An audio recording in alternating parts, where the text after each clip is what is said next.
everyone, and welcome to Beginnings, the show that asks, where do creative people come from? My name is Andy. I'm the host of the show and a writer and performer based in Los Angeles, California. How is everyone doing? How is your dystopia going? I think we have officially crossed the threshold into dystopia just earlier tonight. This is very minor.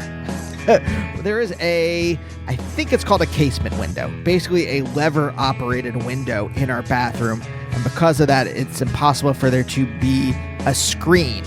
So just, because of climate change, it's hot all the time now in Los Angeles, so we have to keep that window open, and just bugs in the apartment. Bugs, all the time. Mosquitoes. Now there's mosquitoes carrying dengue fever here in Los Angeles. Not a lot. There's been, I think, 3 reported incidents, but just it's there. Anyway, so I built I don't know what to even call it. I was about to say contraption. It's not a contraption. It's I think the word is kludge. Okay, so basically it is a mosquito netting that is attached to some Velcro. So basically the Velcro is around the window, and then the other part of the Velcro is on the mosquito netting, and then you can open up the mosquito netting with the Velcro, stick your hand in and open or close the window, and then you can close it back up. It's not perfect, but I think it's doing the job. It feels good to actually build something. And you know what else feels good? Today's episode. That's right, today is Marnie Stern, and if you don't know who Marnie is, I'm going to read you her bio right now. Originally from New York City, Marnie didn't start out trying to pursue music professionally, and her first album, In Advance of the Broken Arm, came out in 2007 on Kill Rock Stars when she was 30 years old. It instantly garnered acclaim and was followed by This Is It, and I Am It, and You Are It, and So Is It, and He Is It, and She Is It, and It Is It, and That Is That in 2008, a self-titled album 2 years later, and The Chronicles of Marnie in 2013. The previous year to that, she made Spin Magazine's list of 100 greatest guitarists of all time, and after Seth Meyers took over Late Night, Marnie eventually joined the 8G Band for a number of years. Most recently, Marnie has recorded her first album in 10 years. The Comeback Kid is out now. It drops today if you are downloading this the day that this episode comes out. It's out now on Joyful Noise, and it's fantastic. Yeah, this is a great talk. Marnie's very open. Marnie's cool. I knew that before because I used to do this show as a live show monthly at UCB back in New York, and Marnie was a guest on the show then, but it was a panel show, so there wasn't, you don't really get into do an in-depth talk with people, and also it's live, so it's more funny than it is Freudian. But I had met Marnie then. She was very cool. She brought her dog. Who else was on that lineup? I mean, you can hear the episode. I don't ever take any episodes down, really. I think maybe once in a while, but Reggie Watts, I think Gethard, Opus, Moreski, who is the head writer for Colbert.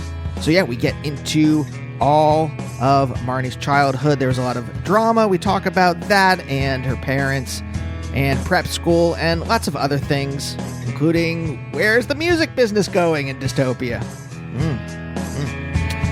Who knows? I'll tell you what I do know, though. If this is your first episode of Beginnings, thank you for checking out the show. What I like to do here in the beginning of the episode is a little recommended if you like. If you like today's episode, if you like interviews with folks from the world of indie rock, maybe you like other interviews that I have done with folks from the world of indie rock just recently. These are just some I've done in the last couple months. Will Oldham, A.V. Tare, Andrew Savage from Parquet Courts, Rod Argent from the Zombies. I wouldn't say that that's indie rock, but it is definitely in the DNA of indie rock. Who else? Teenage Fan Club, Rachel Brown from Water From Your Eyes, Satomi Matsuzaki of Deerhoof, and tons of other interviews with not just musicians, but actors and writers and comedians, artists, journalists. I've been doing this for 14 years, folks, just about, so if you like what you hear, why not subscribe to the show? Why not leave a review? You can also find me on social media at Andy Beckerman. Mostly jokes on Blue Sky, Instagram. I guess I'm still on Twitter, but whatever. Coming up soon, Matt Fraction. That was a great talk. Matt Fraction, wonderful comic writer. Also, Mike Sweeney, the head writer of Conan for many years. Really cool talk. So stay tuned for those. But for now, let's talk to Marnie.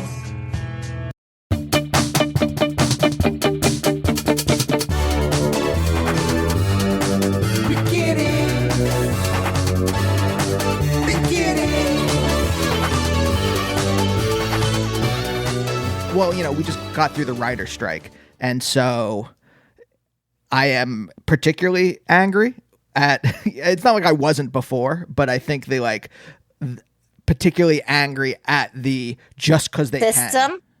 I know. And they were obviously, it seems they were going to give exactly what they wanted to give. They just waited the whole time to save some money. I was making a joke to my wife earlier. I'm like, I should teach a course, like a 6-week course where I tell people how to pitch to someone who wanted to make you homeless, how to hide your bitterness and how to hide the anger and still have a business relationship with this person that did not want you to be able to survive the last 5 months. It's really out of control in every area. You see, like, tech has just ruined so many fields, like books, music, now coming for TV, movies, journalism. It's wild. Could you see it happening in music as it was going on? I was like, I assume like the big inflection point was probably something like Spotify, or was it going on before that? I don't know. Before that. But, well, first, I mean, I guess they're bringing cassettes back. But first of all, I mean, you had CDs still, which sold at shows at least, and people bought CDs. I mean, now it's like free or vinyl. Basically. Yeah, you saw it happening, but nobody cares. Nobody cares. And it's happening now. And when I talk to people who aren't musicians, they say to me, I didn't know that. I didn't realize that. Well, you must get paid from Spotify. You must get, like, incredulous. Cannot fathom it. And I say, no, you cannot make a living now doing music. Who are these people, by the way? Because as far as I know, almost every industry is the same, in which, unless you're talking to like Wall Street people. Because it sounds insane that you could, they're like, well, surely. I'm like, well, yes, the top 50 people are making a ton of money, but no one else under that is making anything. It's just not, I think it's just surprising. Well, of course it's surprising. It's not really, it's the bizarre. It's the craziest time ever, especially I think when music was so known for rock star, money, gluttony. And it's so the opposite now. Yeah. My big wake-up call was, I don't know if you ever read, Steve Albini wrote an article in The Baffler in the late 90s, and someone gave it to me in college. He basically broke down how much people get paid. So like when a band signs to like a major label, whatever it was at the time then, like Geffen or something like that, right?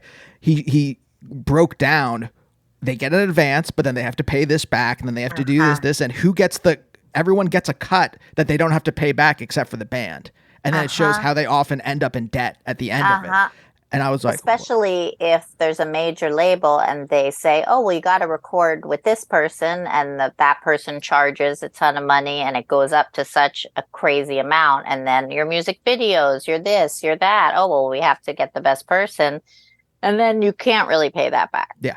I think that's with, bigger artists. I think they're in that position, but I don't know, because I've never, I make art rock, so I don't know about that, but that's what I've heard, and that's what I think. Did you have an idea of like the business side of this stuff when you first started making albums in like the mid-aughts or so? No.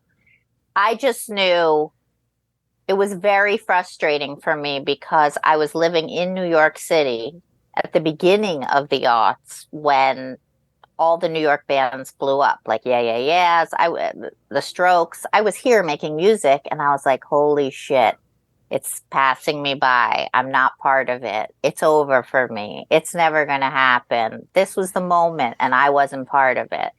And it was horrible. It was like really, I could like see it from the outside, or so I thought. And I was seeing, like, I remember seeing the White Stripes at this tiny place, Mercury Lounge, before they were popular. Maybe there were like 50 people there. It was awesome, but it was just I mean, I know they're not from New York, but it was a very good time for music at that period. And then, you still heard about big record deals, but I was too shy to walk around and hand my, demos to people. This was like still when you had to be seen to get signed. Like, you had to be seen by an A&R person. It was just at the very beginning of the internet. And that is how I ended up getting signed, by sending my demo into a record label. Otherwise, it never would have happened. Yeah. By the way, that visceral feeling, the minute you said that, I felt it in my chest, because I know that feeling. I went to grad school. But for philosophy, I was a professor before I went to go do comedy, and it made me out of step with what was going on. Yeah. So like the things I was interested in, and that by the time I got good at doing those things, the time had already passed. And then every little bit, like, I'm doing okay, so it's fine. But everything that I'm interested in, I'm just like slightly out of step with what the business part is interested in. Right. Because I came to this late. The business aspect, I mean, the artists aren't getting any of the money. I mean, that's not fair. If albums sold on an independent label, it's a fair deal. You would be seeing the money. But I mean, I think the people that are older consciously try and buy things for artists because they understand. But I don't think that younger people even understand to do that. Like, I don't even think they're at a point anymore even where they're even looking at the name of the artist. It's just a playlist and music is playing and they're liking it or not. There's not collecting isn't a thing anymore, where, like, you'd have your iPod and you'd want to be the person with the most songs on your, you'd buy like all this music to have, or CDs or DVDs. Like, you'd have your whole collection was a thing. This is who I am. This is my identity. It's not like that anymore. No. So that's part. Yeah. No, I remember in high school, my friend, and so this is like the internet is starting. So it's not, we can't just like grab an album. It has to be the physical object. Right. And he tells me that the Pixies' Trompe la Monde is used at our local CD store. And he wanted it and I wanted it because we didn't have it and we had no other way to hear it. And I remember my parents driving us there, and I opened the door and then hit the lock button and ran in first so I could grab the CD.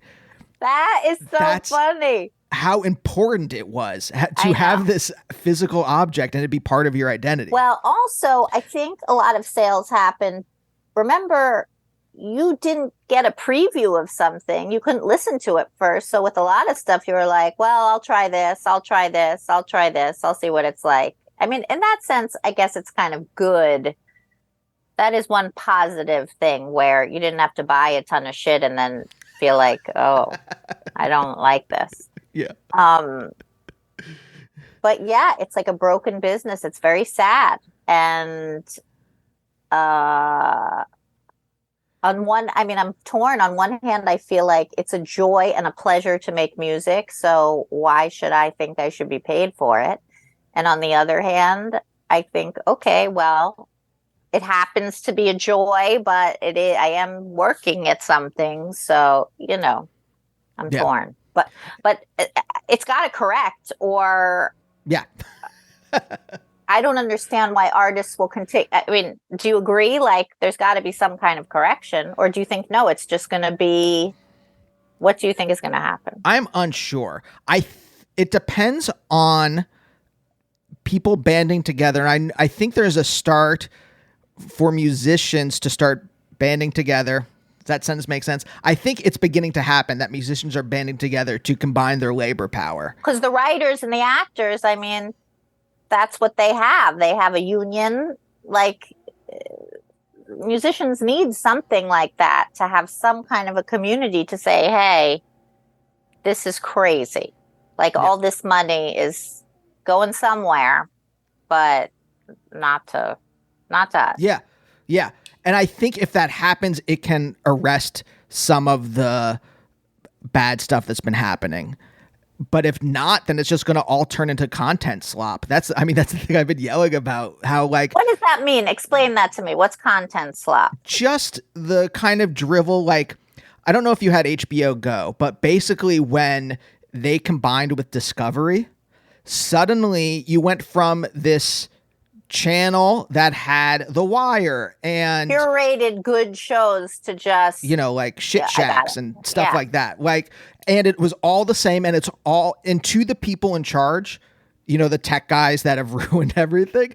It's all the same thing. I forget who I was reading, but they were saying that, like, what they're interested in, because I remember at the very beginning, just a parenthetical of the strike, there was a interview with David Zaslav, the CEO of Warner Brothers Discovery or Warner Media, published, and he was saying how he doesn't even like film or TV. He doesn't like this stuff, the stuff That's that he's right. the CEO of, right?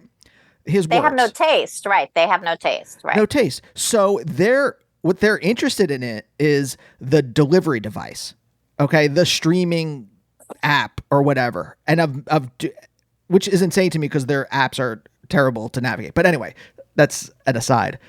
But they're not interested in the stuff. It's just content slop that they feed into our mouths.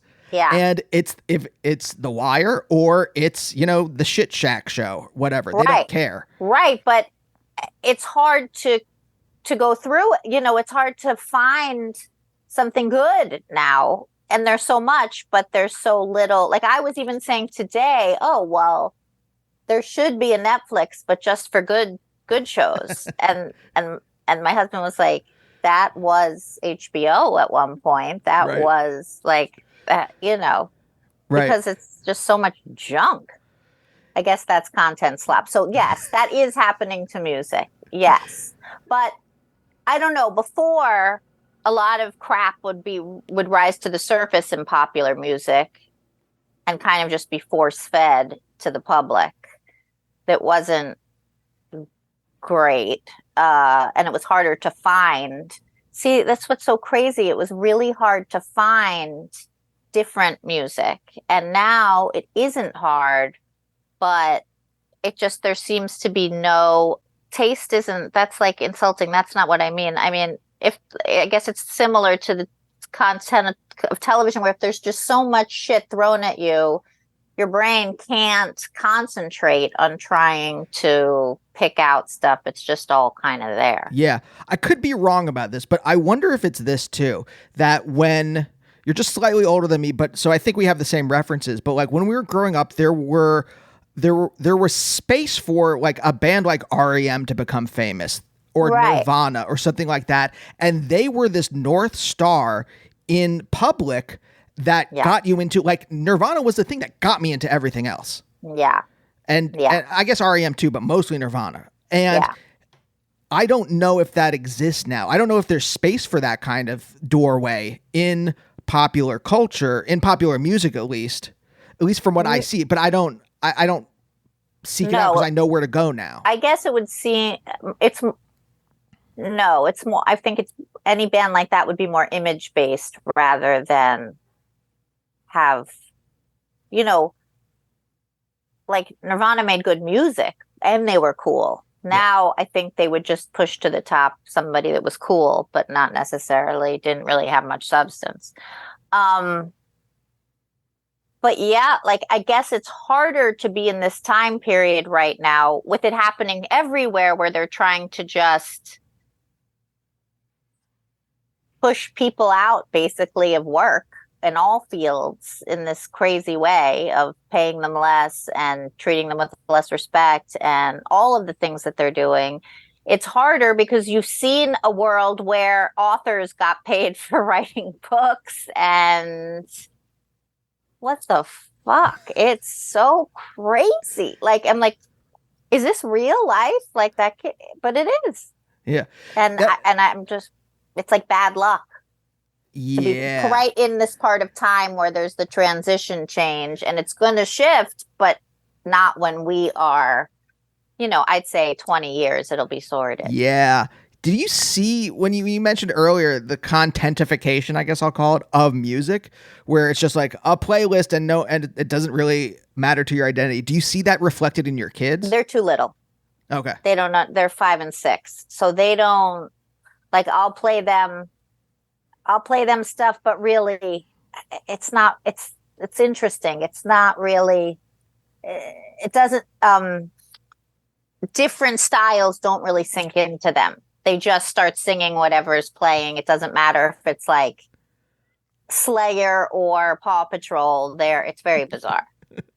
Yeah, no, but I'm terrified for them. I'm terrified they're grabbing my phone nonstop, wanting to watch videos on YouTube and all that stuff. I watch a lot of TV. I'm very worried. I can't imagine where it's heading. I didn't know TikTok was a Chinese company and that they monitor all. I mean, I just learned that yesterday. Yeah. Yes. Wait, when you were growing up, was it music? Was that the thing that you used to shore up your identity? Or was there other, how did you create your identity when you were growing up? When I was I had a very like chaotic, kind of traumatic childhood. My mother had lots of like different husbands, and we were moving from apartment to apartment, and we were in the car a lot, and she would play me a lot of classic rock. And I kind of always thought I would want to do music, but I went to like a prep school. I didn't know that was an option, really. Then I went to NYU and I studied journalism. And then I dated somebody, and he was like, so what are you going to contribute to the world? And I was like, what are you talking about? And he was like, well, what are you going to do? Like, and I just had never even, he was saying it in a harsh way, but I had never really thought about creating anything. And so then I just started working on music, and I was old. I was 21. And then I just did it nonstop. And when that, like 2001, when that whole scene blew up, I was 25. And I had this best friend, and she is a painter. Her name's Bella Foster. And all these people around us were getting really successful. And we were like, oh my God, it's happening all around us. So we were so pained by this outer world that we went into this like inner world that we called Mad as Hell. And we did 20 something stuff. We read tons of philosophy. We went to art shows. We talked about ideas. We did that. And like that created this super rich inner world. But on the outside, I mean, I had no money, no status. I had nothing, but I was like, had a ton of ideas. And so I was making music. She was making art.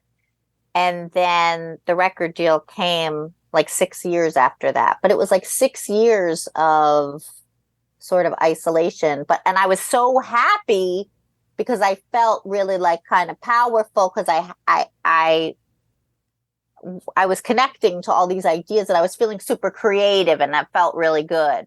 But I had nothing that you would consider success or any, yeah. When the guy you were dating at 20, when he was nuts. He was totally, I don't know what happened. He was like really not good person. No, that sounds like a mean thing to say to a person, especially someone you're dating.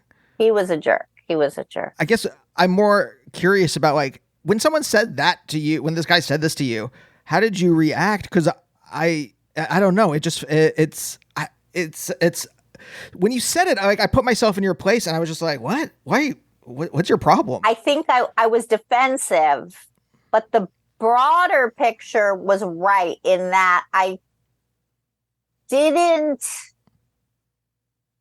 I I think I just thought of life in a very small way. Like I would just kind of go through it, and I don't know. I wasn't kind of thinking a little bit bigger, like what would make me happy. I don't think I was even thinking about anything but partying and having fun, really. Was that in any way a reaction to Him? Yeah. I was gonna say, like, kind of like your upbringing in some way. No, probably yes. Yes. I mean, I was 19, so everybody kind of lets loose at that age. But yes, probably. I mean,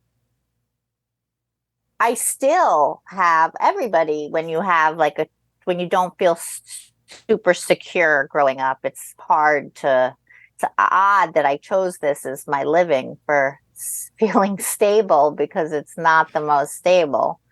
But I think I'm maybe comfortable with not so stable. So that's probably why I chose it. Oh, yeah. That happens a lot. People I talk to on this show, specifically musicians who move around a lot as kids, it feels homey for them to tour. Yes, totally. I mean, in some ways, I'm not a big doer. Like, I'm outgoing when I'm in the situation, but when I think that I have to go to the situation, I'm not so excited about it. Yeah, no, I got you. Like, I enjoy it once I'm there, but thinking, oh, I have to go hang out with these people is kind of like, Yeah. No. The anxiety when we have to go to like a party or something like that, it's just a lot of anxiety. Then we're there. We love it. It's great. We're having so much fun. Totally. It's so that's common with people. Yeah, you're not alone. Interesting. Yeah. Yeah. Okay. But before this, like, did you go into college knowing you wanted to do journalism, or was that just something you picked while you were there? Was there kind of... I went to Tisch for acting. I skipped my senior year of high school and went to Tisch because I was in plays in high school, and the teachers were like, you should do this. So I applied a year early. My mother didn't wanted it was too expensive to keep the high school payments for the school, so she was like, try and go to college. And I got in, and then I just went, and I was 17. I was so young, and they were like, you're acting like a 17-year-old. I was like, I am 17. And then I was like, I just switched out. I wanted more of an education, and not just, I think I was too young for it. They were very harsh and critical, and I couldn't take it. And so then I switched to journalism, and then went through, graduated, but I was friends with all these people who had been in Tisch, who were in the arts program. So everybody was pretty creative.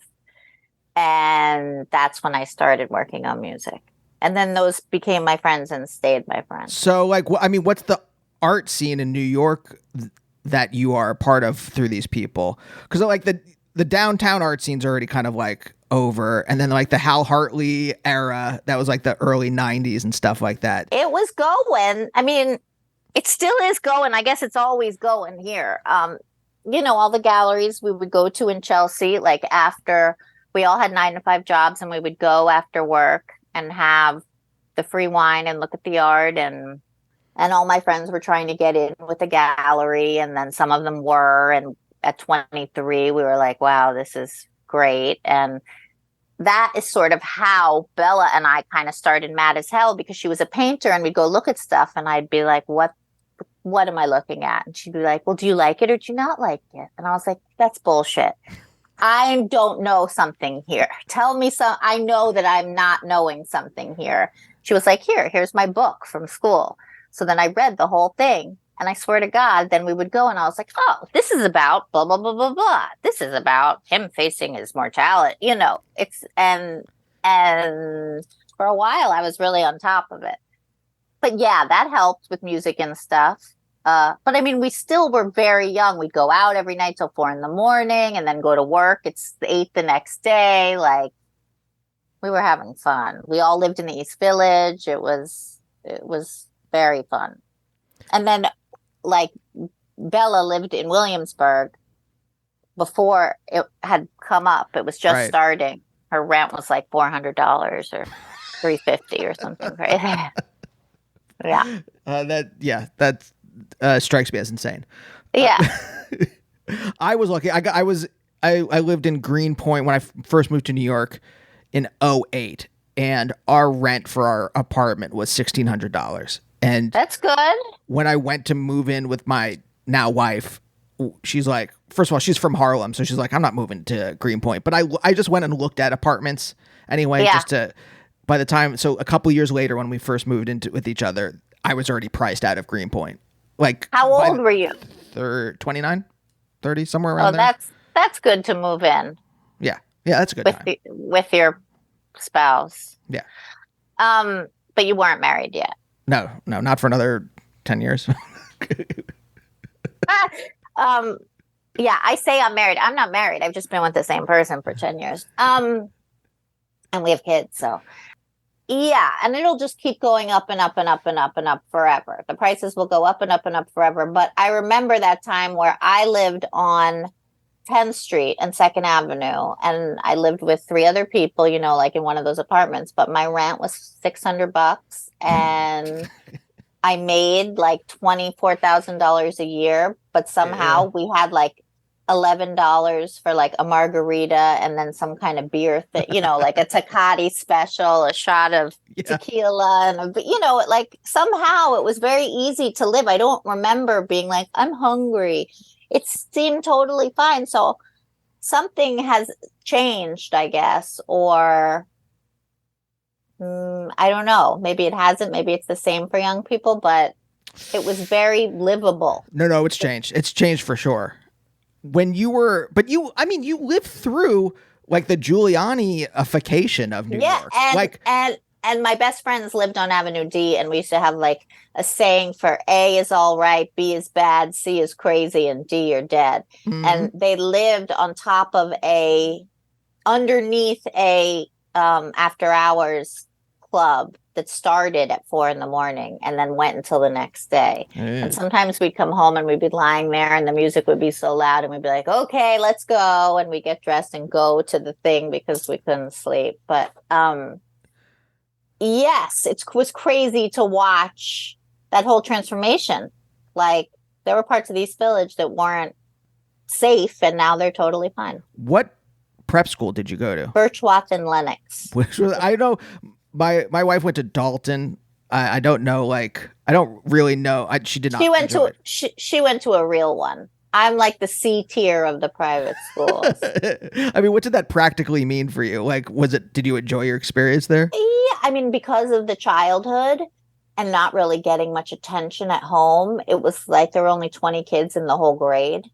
So it wasn't like real school like you see on TV, like a high school, but I got a lot of attention and I needed it because I was like shy and it made me be kind of adjust to life better than I think I would have. Like, I think if I had been in a school with 1,000 kids in my grade, I just would have gotten totally lost in the shuffle. Yeah. Yeah. Were you shy just reacting to kind of like the chaos at home? Is that like how that developed? I was shy, but like, I think knowing because I went to NYU after and like academically, the prep school gives you so much work that by the time you get to college, you're like, this is college because you're just inundated with homework for your whole life in prep school, like 5 hours a night. I mean, Dalton is like even more.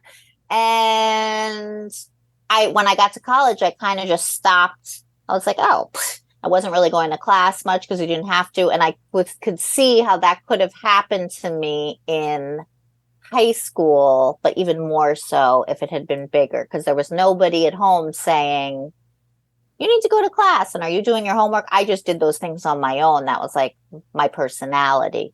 But I could see it could have been not great for me. Yeah. Were there any stable years or was it all just kind of like moving about the whole time until you went to Tisch? Not sort of. Like my mom had a husband that was my stepfather in the middle from like, she was with him for a while, but No, there was drama in those years too. So it was just kind of dramatic always. And then, but then I left and went to school, and oddly, then things became more even for her too. So, you know, Yeah. Was your dad in the picture at all? no, no, she divorced him when I was 2. So like I would see him sometimes, but he was like a raging alcoholic and a big mess. Oh, no. Then she had a second, and then she had a third who was Robert Redford's movie double for all his movies from the 60s. And he died. Now she's been single for like 5 years, but she's 79, so I don't know. Wow. Was he Any handsome? 100, Like yeah, Robert Redford? yeah, looked like him. Any 102-year-olds out there ready to take out a nice 78-year-old lady? Wait, why does it have to be an age gap like that? Because that's how it is. That's how it is. Dick Van Dyke, you out there? I just saw a picture of Dick Van Dyke at Disney World with his 50-something-year-old wife. He was in a wheelchair. He's 97. God bless. That's, I don't know. That seems more like a marriage of convenience than any kind of romantic feeling. Or maybe she's a caretaker / lover. Yeah, who am I? You know what? Who am I to judge? Who am I to judge? Everyone can do whatever they want. I judge. Well, look, off mic, I'll judge. But So yeah, and then I just, didn't start touring until I was 30. And then for almost 10 years, I just toured all the time, put out a bunch of records, like 3 or 4 records. And then I got the Seth Meyers gig, and I worked in the band there for almost 10 years. And that was super stable. And, I had kids, and now I'm like back ready to rock again. I think you were probably there at Seth Meyers when my wife did she taped a Comedy Central special, and then she did like 5 minutes to promote it. I'm sure like with the countdown, like a stand up. Yeah, it would have been 2015 or 16, somewhere around there. I bet I was there. That's funny. That's awesome. Yeah. So, okay. So wait, did you have any kind of ambition when you were growing up? What was acting? Was that the thing that you wanted to do? Was there anything else? I guess acting a little bit, but I mean, I think, as I said, I love my mother so much, but there was no one there there was no like guidance to say, oh, you can do this or this. Have you thought about that? It wasn't like that. She was just like, well, you can do whatever you want. But that was all that was ever said. So it was never talked about. So I just didn't think about it. Yeah. I just kind of like never wanted to be in trouble. So I just always did my homework. I never wanted anything bad. I was always trying to prevent any type of bad anything at home. So it equated in school to like doing my homework right away, studying for the test so that no one would be disappointed. Yeah, I get that. Were you parenting her, or was no one parenting anyone?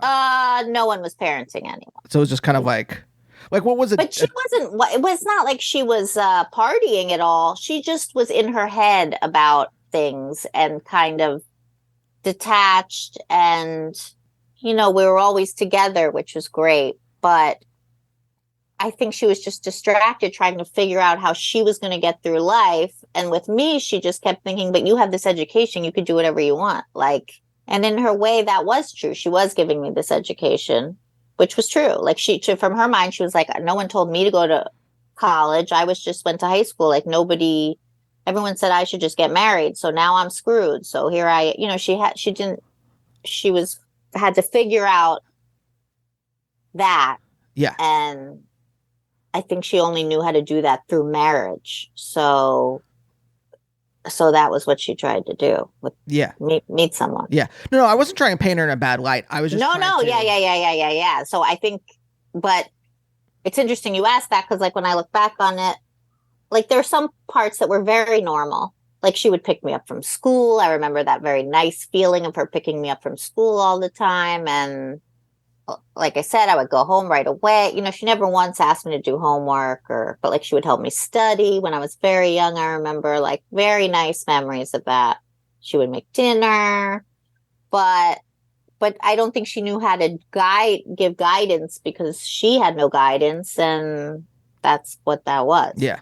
Is she from New York too? She's from Florida. So what brought her to New York? She thought she could meet a nice man. Oh, okay. It's very 1950s-esque kind of. Very, very. Yeah, she graduated from high school in 1963. So she then came to New York and had New York, but it was like uptown kind of life of going on dates, and she married a stockbroker and my father, and it was like that kind of world. Right. And then by the 80s, it all kind of sours a little bit, right? Yes, that kind yes. Yeah. Yeah. No, totally. I could totally see it in my mind. Yeah. Yes. And she's like, wait. Yes. And I feel like she did the best job she could. And for that, she did a good job. Yeah, for sure.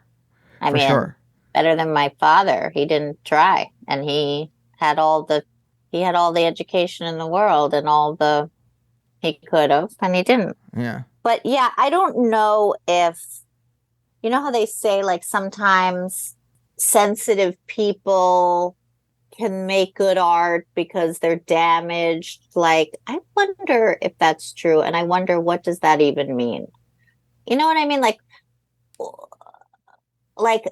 who was the kid from the 50s who died in the motorcycle crash, who was in a bunch of, James Dean. Yeah. Like, James Dean seemed to me like the type who came from some kind of broken home, who was so emotionally able to be really raw and good. I'm very curious about that. Like, is that just raw emotion for talent, but you don't really, it's not guided, it doesn't like grow with, I don't know. I think this is my theory that I have on this show, is that something that I think it's not in every single creative person, but I think it's a broad-based trait that we all share, is that in some way we feel other. Yeah. Or I think to do it well, you have to like be somewhat self-aware, somewhat outside of culture, to be able to look in on it and comment on it whatever way you comment on it. But don't you feel like there's so much out there that isn't like that now? Like, for me, I feel like for myself, to make anything that I end up liking, I have to push myself out of my comfort zone, because my comfort zone is like me with my peers, and I'm kind of cool, and there's just still some like artificial thing there. Whereas if I push myself to a more uncomfortable place, it's like a little bit more interesting to me. Usually, sometimes it's just bad, but I mean, 80% of the time it's just bad, but sometimes that really makes something better.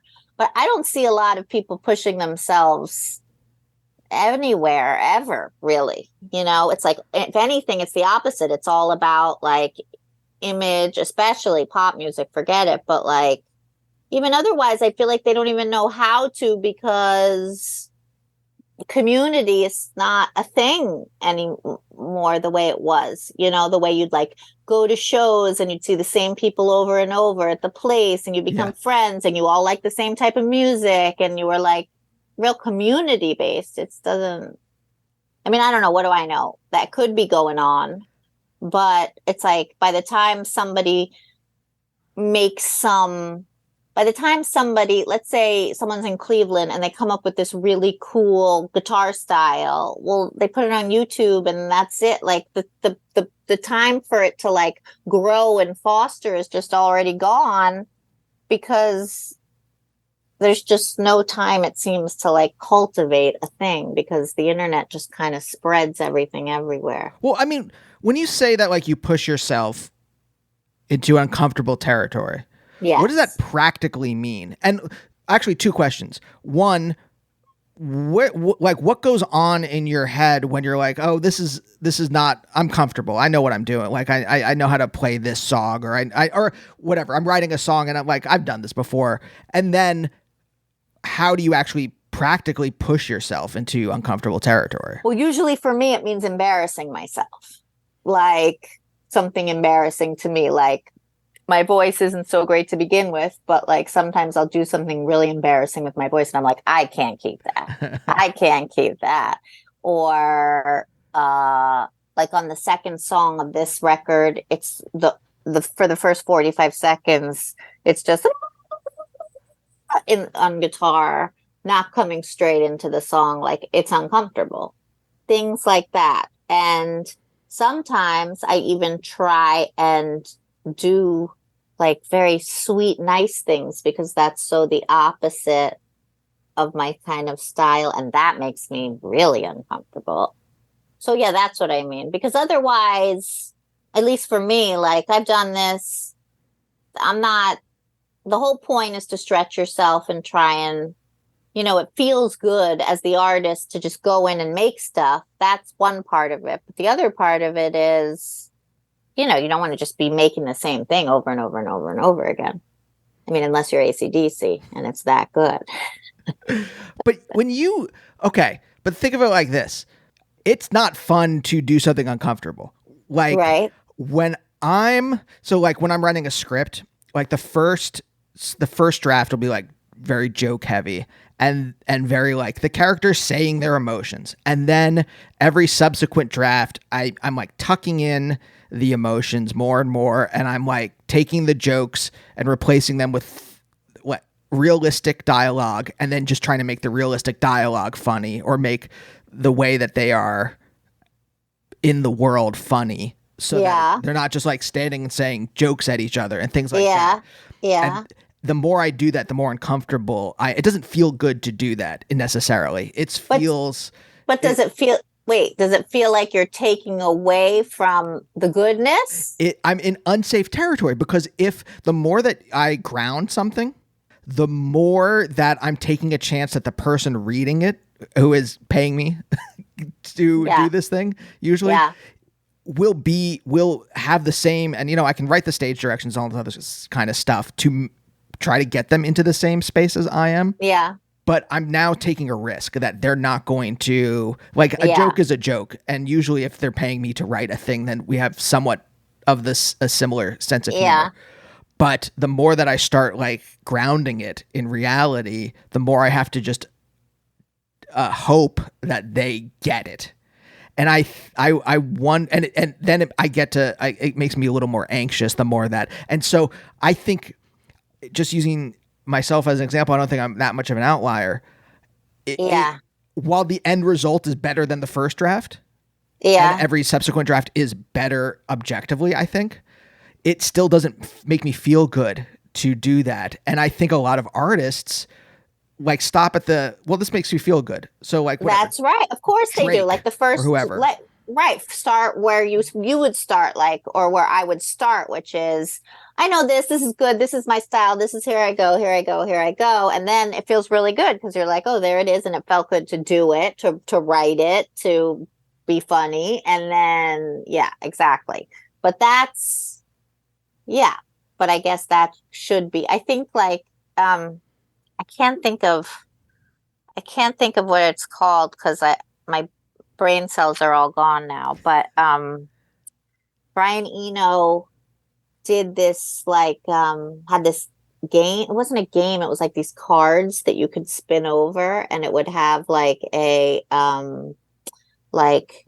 draw with your left hand, like all of these little cues of little things for you to do to kind of break away from your usual habit of whatever you were going to do, that were kind of helpful, like right before you went to work, like to do something else that would like change your habits. Now, what in you pushes you to want to do, because it doesn't, like, you can make art and it makes you feel good and it makes your listeners feel good or whatever, right? and you could stop there if you wanted to. What's the thing that's like, no, this is like, there needs to be something more to this? Well, you always want to make the good song, the one I'm going to get there. One day I'm going to make that one good song that's like the gem, that's a real song, like a song that you watch, you know, that's like a David Bowie song or something that you hear that is a song that is pivotal, that makes you feel great. Even if you think no one's going to hear it, you say to yourself, I am going to make a song like that. I am going to do it. And you just try and come closer and closer and closer. And sometimes you're like, I've always gotten like pieces of it. You know, I'm very critical of myself, but you know, yeah, that's my goal, is to like really do a great song. I mean, a great record would be otherworldly, but just an amazing song. Okay, where does that drive come from? Was that something you felt when you were younger? Is it something that has only developed once you started doing this professionally? I think I'm very compulsive, like, which is why I learned to play the guitar. You know, I sat myself really in my apartment for 8 years and played the guitar like 3 or 4 hours a day, some morning till night, like constant, trying to write music. It's just like a compulsion. Like I'm a knitter and I knit. Like I'm just so freaking compulsive. Like it's amazing I'm not a drug addict or an alcoholic or something like that. I really just, it's like I can't stop. And that is the same with music, where if I don't sit down for a certain amount of time in the day, I feel very bad. Yeah. Like where other people, like the way people enjoy, this is not me, but other people enjoy exercising. Like it gives them that dopamine hit. The working on music gives me that hit. But like, it's also like, I really desperately want to make something that I think is really good. And it's just a constant drive to get there. Yeah. Did you ever see a predecessor to this kind of compulsion when you were growing up? Were there other things that filled in that? Or was it once you started playing guitar, it became that compulsion and then you got that dopamine hit and That's it. Yeah. I didn't have anything before that. That's so interesting that you asked that, because there really wasn't anything, but I know it was my personality. No, besides Nintendo as a 6th grader, I can't think of anything. Yeah, I remember playing Mario Brothers until my thumb was like actually in pain. Yeah. Yeah. Yeah. Totally. So, okay. I mean, this is just, again, like this, I mean, this entire show is just armchair Freudian type stuff, but like it feels like it filled in a need, like an emotional need in your life. Yeah. That once you started playing guitar, it really kind of like settled you. And I'm just venturing that. I don't know if that's true. Yes, totally. It totally did. And it also, I mean, it helped to carve an identity that I didn't know. I mean, of course I had an identity before, but for myself to love something like that you do is very satisfying. And that's what I mean before, where I hadn't even thought that you could find something to do with your life that would be satisfying to you. I just thought that you worked to earn a living and had fun on the side, you know, and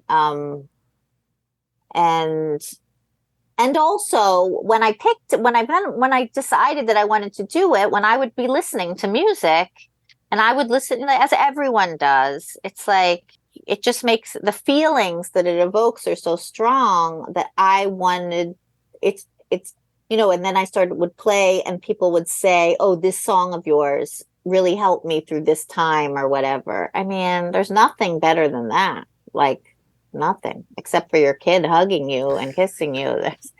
There's nothing better. It's great. Marnie, it actually seems like a very nice place to end. Thank you so much for joining me. Thank you. I had a great time. I'm really glad. Bye. And we'll see you next time. Bye. Bye, oh, bye, oh, bye, oh, bye, oh, bye, oh, bye, oh, bye, oh, bye, oh, bye, oh, bye. Bye.